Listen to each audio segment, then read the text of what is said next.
Lakukan pelecehan kepada mahasiswi, oknum mahasiswa akhirnya dipersekusi.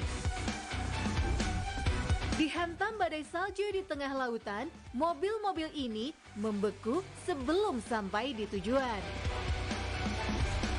Ke Yogya bukan melulu gudeg aja, kamu bisa juga sewa hanbok dan berfoto estetik ala-ala di Korea.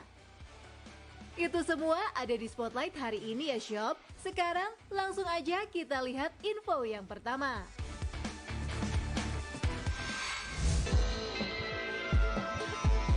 Sob, maraknya kasus pelecehan seksual yang terjadi akhir-akhir ini tentu saja membuat kita prihatin ya. Apalagi beberapa di antaranya terjadi di lingkungan kampus dan sekolah. Salah satu kasus yang hingga saat ini tengah menjadi sorotan adalah kasus pelecehan seksual yang melibatkan mahasiswa Universitas Gunadarma Depok yang berujung dengan tindakan persekusi 2 orang mahasiswa yang diduga sebagai pelakunya. Sob, gara-gara geram dengan dugaan aksi pelecehan seksual yang dilakukan oleh 2 oknum mahasiswa Gunadarma Depok kepada 3 mahasiswi dari kampus yang sama, pelaku pelecehan dipersekusi ramai-ramai oleh sejumlah oknum mahasiswa lainnya. Foto dan video aksi persekusi ini beredar dan viral di media sosial dan tentu saja bikin geger. Dalam foto dan video yang dibagikan, terlihat 2 mahasiswa pria dalam kondisi basah kuyup bersandar di batang pohon dengan kedua tangan terikat tali, terdapat sepasang sepatu yang ikut dikalungkan di lehernya Sob. Di sekitar pelaku, tampak kerumunan orang yang meneriaki pria yang sudah tak berdaya akibat dihakimi. Yang bikin miris, seorang mahasiswa tampak mencekoki pria yang diikat dengan air seninya sendiri yang sudah disiapkan di botol.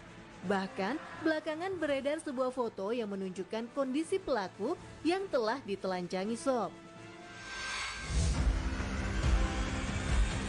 Peristiwa ini tentu saja menjadi perhatian banyak pihak, tak terkecuali Rektor Universitas Gunadarma S. Margianti. Meski tindakan pelaku pelecehan seksual jelas-jelas salah, namun aksi persekusi yang dilakukan juga tak dibenarkan Sob. Dan apa yang dilakukan para mahasiswa yang viral ini dinilai tak mencerminkan sebagai tindakan mahasiswa yang terpelajar. Desakan pengusutan kasus persekusi ini juga muncul dari para alumnus Universitas Gunadarma yang merasa institusi kampus kebanggaannya tercoreng. Bahkan, menurut keterangan beberapa netizen dalam laman Instagram @anakgundar.co, sejumlah perusahaan tempat mereka bekerja mulai memblacklist lulusan Gunadarma setelah mencuatnya aksi persekusi ini. Seksual yang menimpa 3 orang mahasiswi Gunadarma yang diduga memicu aksi persekusi ini. Pertama kali diketahui publik saat korban memposting insiden asusila ini di sebuah akun Instagram. Namun identitas pelaku tak diungkap. Belakangan, pelaku dengan akun palsu justru meminta admin Instagram menghapus postingan itu. Hingga sejumlah mahasiswa Universitas Gunadarma pun mencoba melacak identitas pelaku dan berhasil ditemukan. Hingga tindakan persekusi pun terjadi dengan dalih memberi pelaku pelajaran.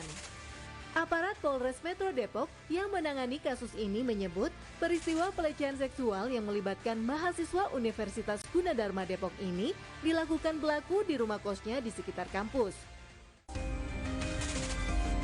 Berdasarkan pengakuan korban, aksi pelecehan terjadi sekitar 3 bulan lalu.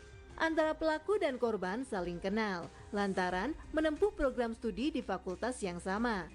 Kejadian berawal ketika pelaku mengajak korban ke kamar kosnya untuk menyelesaikan tugas kuliah. Naas, sesampainya korban di sana, pelaku langsung mengunci pintu dan melakukan perbuatan tak senonoh. Meski korban menolak, tapi tindakan pelecehan tetap dilakukan.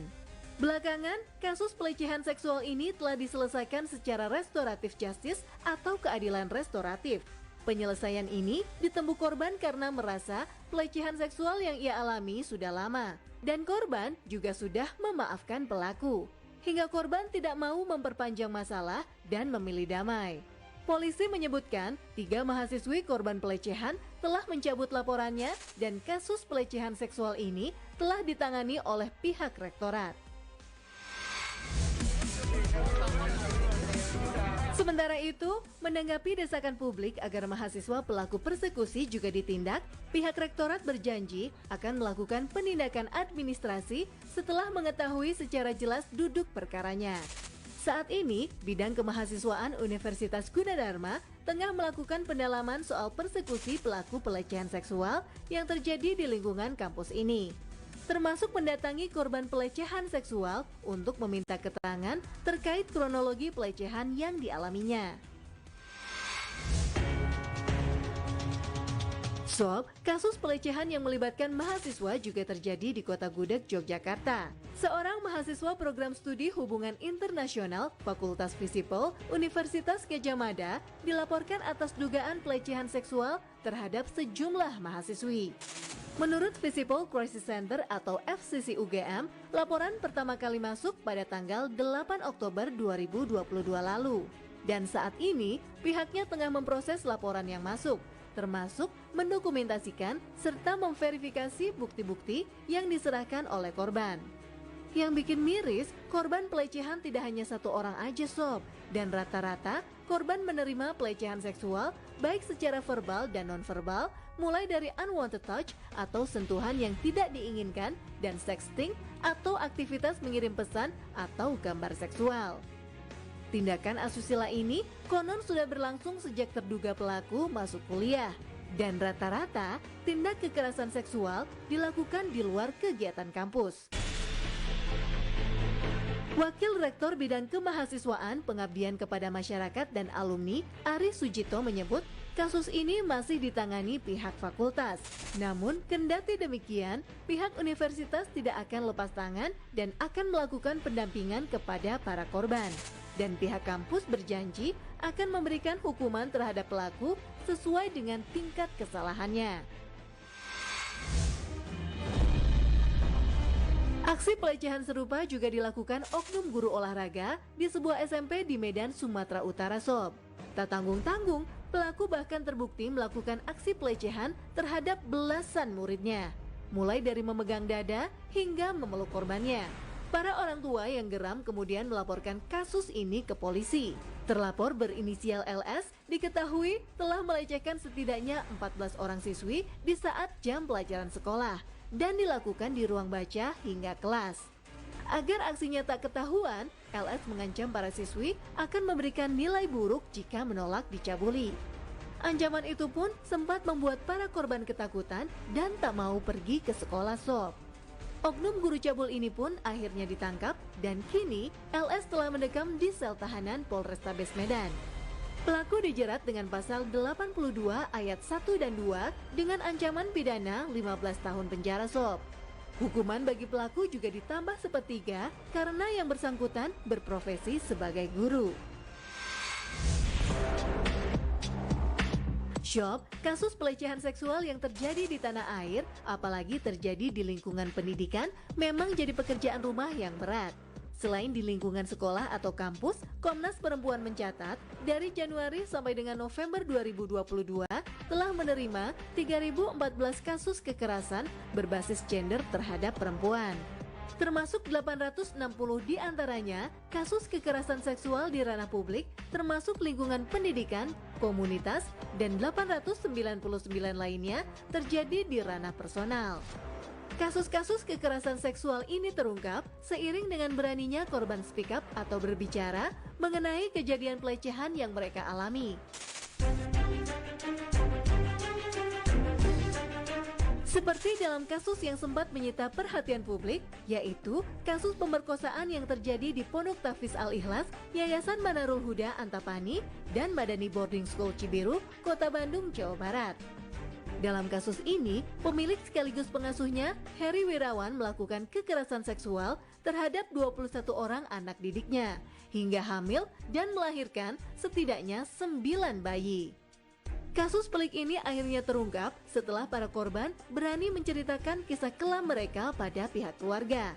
Hingga pelaku akhirnya ditangkap sekaligus memutus rantai kekerasan seksual yang selama ini membelenggu para korban. Komisioner Komnas Perempuan Siti Aminah menilai maraknya kekerasan seksual yang terjadi belakangan ini tidak lepas dari masifnya publikasi yang dilakukan mulai dari media sosial hingga pemberitaan. Dalam rentang tahun 2016 hingga 2020, terdapat 24.786 kasus kekerasan seksual yang dilaporkan, baik ke lembaga layanan masyarakat maupun pemerintah. Dengan dukungan keluarga, bagi sejumlah korban, melaporkan kasus kekerasan seksual yang dialami bukanlah hal yang tabu lagi. Selain memberikan peluang para pengambil kebijakan mengetahui hambatan keadilan yang terjadi, korban juga termotivasi lantaran mendapat dukungan dari masyarakat. Komnas Perempuan pun menyampaikan apresiasi dan penghargaan setinggi-tingginya atas korban yang berani bersuara atas pengalaman kekerasan seksual yang dialaminya. Menurutnya, ini tentu tidaklah mudah, karena merupakan langkah berani untuk meminta negara memenuhi hak atas keadilan, kebenaran, dan pemulihan para korban.